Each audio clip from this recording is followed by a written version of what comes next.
Ketika dia tidak menyatakan talak, maka kita nggak bisa cerai selama-lamanya sama dia ya. Oke, gitu ya. Oke, gitu kan, pelindungan hukumnya itu nggak ada, gitu kan. Nah, kalau istri sah selingkuh dia bisa lapor polisi. Lah kalau istri sih selingkuh dia lapor siapa? Lapor kucingku, lapor bom-bom. Mana bisa? Nah, misalnya kemana-mana tuh variabelnya. Ya, kita diselingkuhin lagi nih, nikah siri. Selingkuh dia, mau lapor siapa? Lapor kucing gue kali, dicakar-cakar doang sama dia, gitu kan? Nggak bisa, susah ya. Makanya jangan gitu ya teman-teman ya. Nikah siri ini bukan cuman pelakor ya, gadis dengan bujang banyak juga yang nikah siri kan. Jadi ketika kita bilang nikah siri, nggak usah identifikasinya ke pelakor, nggak perlu. Yang penting lajang dengan bujang pun bisa nikah siri. Tapi kalau udah terlanjur dan seandainya di sini ada nikah siri, saya ingatkanlah, bujuk babang tuh baik-baik, bang ngurus surat nikah ya bang, urus ya saat lagi baik. Jangan ngurusnya saat lagi nggak baik, nggak akan bisa. Ya tapi diam-diam aja, jangan bilang ke abang itu, ngapain kau ngurus surat, ustazahnya yang nyuruh, nggak usah. Jadi kalau ada di room ini yang udah nikah siri, segera urus surat. Dah, diam-diam aja, nggak usah bilang siapa-siapa. Ya, biar nanti kalau teman-teman bercerai masih ada gono gini, warisan masih ada dapat. Warisan itu bukan ingin kita rebut, tapi kan itu gimana pun haknya mbak, ya kan, haknya teman-teman semua kan. Kalau seandainya dia macam-macam, kita bisa gugat.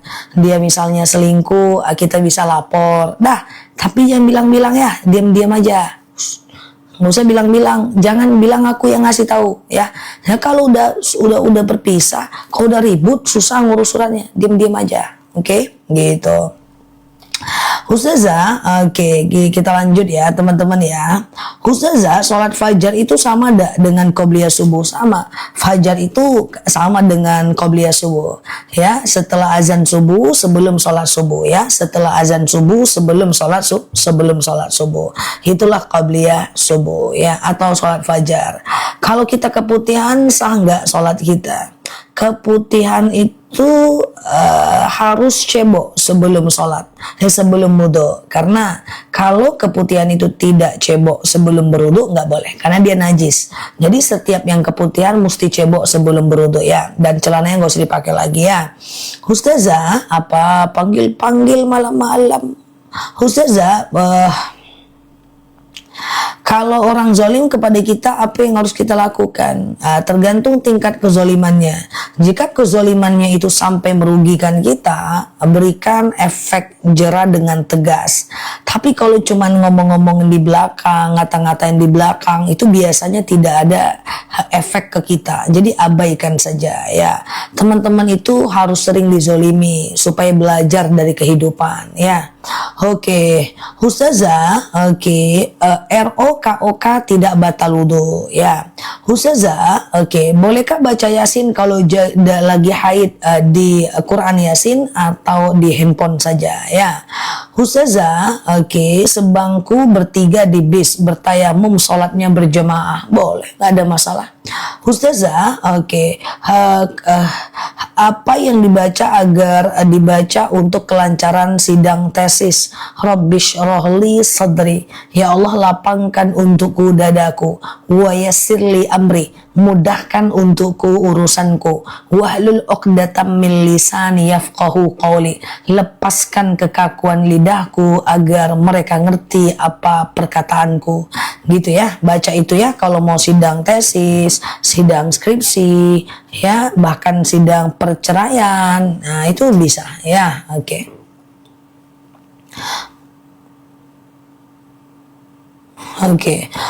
Ustazah, apa setiap manusia punya ujian? Punya. Para nabi saja diuji, apalagi kita yang bukan siapa-siapa. Ujung kuku nabi aja enggak, ya kan? Nah, Ustazah, bagaimana cara qobliyah zuhur 4 rakaat? Bisa 2-2, bisa langsung 4 rakaat 1 kali salam. Bisa 2-2, bisa langsung 4 rakaat 1 kali salam. Oke.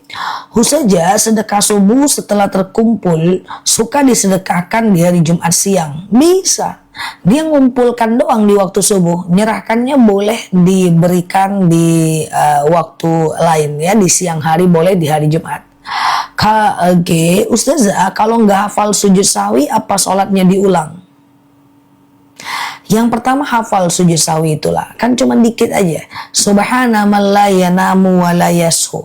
Kalau nggak hafal juga karena udah renta misalnya, kok udah renta ya? Bukan sih. Kalau nggak hafal juga karena banyak pikiran, kok renta ya? Salah. Nih hafal nih ya. Kalau nggak hafal juga ini karena udah kok renta lagi ya? Karena udah banyak beban pikiran dan hidup, nggak bisa hafal juga nih Ustazah. Subhana man la yanamu wa la yasu, nggak bisa juga Ustazah. Dihafalin nggak bisa. Ya udah. Diam-diam jangan bilang siapa-siapa.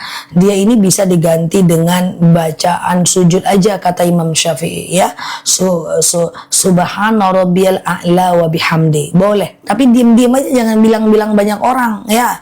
Jadi kalau udah terlalu sepuh, udah renta, nggak bisa hafal. Kok gitu sih konsepnya? Ya pokoknya gitulah, nggak bisa hafal subhana man la yanamu wa la yashu, boleh diganti dengan bacaan sujud biasa kata Imam Syafi'i. Tapi diem-diem aja, nggak usah bilang-bilang, nanti semua orang nggak mau ngafal sujud sahwi. Makanya aku nggak pernah buat videonya ya. Diem-diem aja, oke? Dia bilang yang lain. Pokoknya fil alamina innaka hamidum majid. Allah harusnya kan sujud tuh. Allahu akbar. Subhana man la yanamu wa la yashu. Allahu akbar. Sujud lagi. Allahu akbar. Subhana man la yanamu wa la yashu. Allahu akbar. Salam kanan, salam kiri. Nah, kalau sepuh kan beda. Ya, fil alamina innaka hamidum majid. Allahu akbar. Diam dulu bentar. Ternyata loading, disconnected, error connection. Ganti aja. Subhana rabbiyal a'la wa bihamdi. Allahu akbar. Diam. Allahu akbar. Subhana rabbiyal a'la wa bihamdi. Baru duduk, salam kanan, salam kiri. Tergantung nanti loading nggak, error nggak dia. Kalau error ganti aja dengan bacaan sujud. Kalau nggak error langsung ya. Oke, tapi diam-diam aja, nggak usah bilang-bilang ke orang sujud sahwi boleh diganti dengan bacaan sujud. Nanti orang nggak mau ngafal sujud sahwi, oke? Siap, gitu ya caranya ya guys. Nah, gitu dia. Oke, rahasia aja, kita aja, diam ya. Oke, Ustazah, kalau sujud syukur doanya gimana? Nah, kalau sujud syukur itu adalah sujud kalau kita dalam keadaan penuh syukur. Contoh misalnya kita dapat info nih, apa Besti, kamu naik jabatan lah, masa? Sujud. Sujud aja, langsung sujud. Bacanya subhanallah walhamdulillah wa la ilaha illallah wallahu akbar wa la haula wa la quwwata illa billah. Gitu. Dah sekali aja. Tapi kalau teman-teman mau, sujud syukurlah setiap habis sholat. Assalamualaikum warahmatullahi wabarakatuh. Assalamualaikum warahmatullahi wabarakatuh. Sujud. Allahu akbar. Subhanallah. Ternyata aku yang renta guys. Sujud syukur terganti pula sama sujud sahwi. Subhanallah walhamdulillah wa la ilaha illallah wallahu akbar wa la haula wa la quwwata illa billah. Gitu ya guys. Nah, ternyata aku yang renta ya. Oke, dah gitu ya. Gitu caranya ya. Jadi sepakat. Coba tulis semuanya, sepakat. Kita baca sujud syukur setiap habis sholat ya. Pokoknya setiap habis sholat bersyukur. Tujuannya apa? La in syakartum la azidannakum wa la in kafartum inna adzabi lasyadid. Kalau kita bersyukur, Allah tambah nikmat. Kalau kita tak bersyukur, azab Allah pedih. Mantap. Kalau nggak bersyukur, ada azab, ada musibah. Orang yang tidak bersyukur adalah orang-orang yang istidraj. Mantap, sepakat ya? Masya Allah ya. Oke, Ustazah, apa? Oke, sepakat ya insyaallah. Sujud syukur pokoknya habis sholat fardu bisa, habis sholat sunnah juga bisa ya. Ustazah, kalau pas lagi sholat berasa batal nggak? Gimana? Kalau berasa doang itu nggak batal, itu was-was dari setan ya. Tapi kalau benar-benar batal baru itu batal ya. Maksudnya kentut mbak, Kita terus terang aja sih Mbak, belajar di sini kentut ya kentut, dibahas kan. Contoh misalnya suka merasa-rasa kentut gitu kan. Rasulullah Shallallahu Alaihi Wasallam pernah ditanya oleh sahabat, ya Rasulullah, asy'urutu mata, saya selalu merasa kentut ya Rasulullah. Apa kata Rasulullah? Bukanlah kentut namanya, hatta yasma' sautan aw yajida riha, sampai kau dengar bunyinya atau kau cium baunya. Artinya kalau kita tidak yakin itu kentut, maka itu bukan kentut. Kalau cuma perasaan, kok kayaknya kentut ya, kentut gak sih, kentut gak sih, kok kayaknya rasa-rasa kentut, itu bukan kentut. Kentut itu nyata, original.